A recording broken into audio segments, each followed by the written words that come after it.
Senator Humayun مومن صاحب، یہ جو ہم نے ڈسکشن کیا ابھی تک پانی کے مسئلے پہ، اس میں ایک نیا پہلو بھی ہے، ایک اور بھی اس کا پہلو ہے کہ جمعیت علماء اسلام فضل الرحمان صاحب گروپ جو ہے وہ ایک طرف آپ کے ساتھ بھی بات چیت کر رہا ہے کہ جی گرینڈ الائنس بنانا ہے، عید کے بعد بنانا تھا، اب تو عید گزر گئی.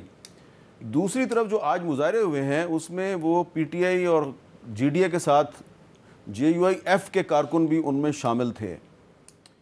تو اب کیا آپ کو لگ رہا ہے کہ اگر پانی کے ایشو پہ جے یو آئی ایف جو ہے وہ جی ڈی اے اور پی ٹی آئی کے ساتھ کھڑی ہو گئی ہے سندھ میں، تو اسلام آباد میں آپ کے ساتھ تو ابھی تک نہیں لگ رہا کہ کھڑی ہوئی ہے وہ؟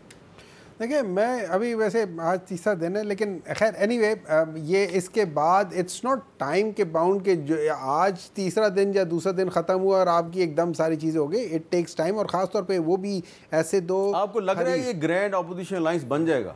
ہاں اس کا that's the natural course, that is the only natural course. اور میں آپ کو ایک بات بتا دیتا ہوں، اگر آپ دیکھیں جے یو آئی کو دیکھیں، سندھ بلوچستان میں انہوں نے سب سے زیادہ اپنے جو ریزرویشنز جو انہوں نے جو پٹیشنز فائل کی اگینسٹ دا سیٹس، بلوچستان میں 9 کیے، سندھ میں 6 کیے، کے پی میں 5 کیے ہیں. So Sindh is the second most important from their point of view کہ ان کے 6 سیٹیں وہاں سے کھائی گئی ہیں، یہ انہوں نے کہا ہے. ٹھیک ہے، تو اب اگر وہاں سے چلتا ہے اور جی ڈی اے آ جاتی ہے اور ہم لوگ جو گرینڈ الائنس بن رہے ہیں ان میں اگر آپ دیکھا جائے G D A is a very important factor جو کہ آپ کا سندھ کے اندر ہوگا. دیکھیں، ابھی ہم جب بات کر رہے تھے یہ بات بتا رہے تھے کہ بھئی یہ جو فلڈ واٹر ہے، آپ کو 2 چیزیں سمجھنی چاہیے جب آپ فلڈ واٹر کے اوپر کرتے ہیں. ایک وہ فلڈ ہے جو اسی جگہ پہ بارش ہو رہی ہے، مطلب نیچے ہی بارش ہو رہی ہے اور وہ ڈائریکٹ پورے میدانی علاقے میں بارش ہو رہی ہے، اس کا وہ ہے. ایک ہے جب آپ کہتے ہیں کہ وہ بارشوں میں جو فلڈز اوپر سے آتے ہیں اس کا جو کیچمنٹ ایریا ہے وہ مینلی اس کا جو 90% کیچمنٹ ایریا ہے وہ آپ کا تربیلا سے نیچے ہے. سو دیٹ مینس تربیلا اس کو کنٹرول نہیں کر سکتا. تو اگر تربیلا کنٹرول نہیں کر سکتا تو پھر آپ اس کو کہیں بھی کنٹرول نہیں کر سکتے کہ اس کے نیچے آپ کے پاس کسی جگہ پہ ریزروائر ہے ہی نہیں، اس نے سب کو توڑ تاڑ کے آگے نکل جانا ہے. تو اگر آپ ان چیزوں کی آپ مثال دے رہے ہیں، so that means again it is wrong. So the problem is that ہم لوگ بیٹھ کے وداؤٹ انڈرسٹینڈنگ دا ایشو ہم اس ایشوز کو سالو کرنے کے لیے ایسے وہ چیزیں بتا دیتے ہیں کہ جس کا اس سے کوئی تعلق نہیں ہوتا.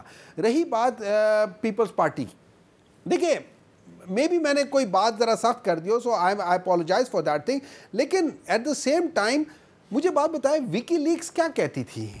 وکی لیکس کیا تھا؟ ایگزیکٹلی یہی تھا، میں آپ لوگ کام کرتے رہو، ڈرون اٹیکس کرتے رہو، ہم یہاں پہ شور شرابہ مچاتے جائیں گے.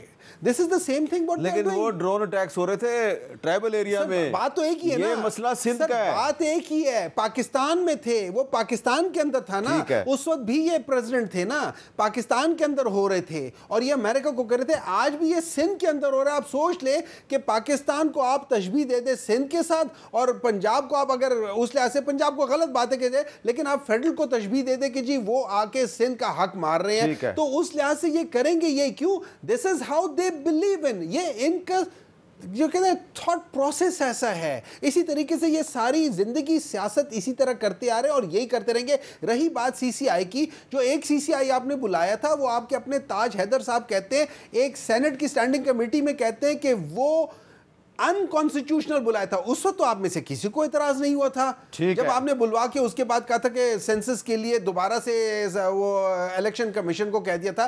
سارے کے سارے یہ لوگ سوائے عوام کے ساتھ جھوٹ بولنے کے یہ لوگ اور کچھ نہیں کرتے.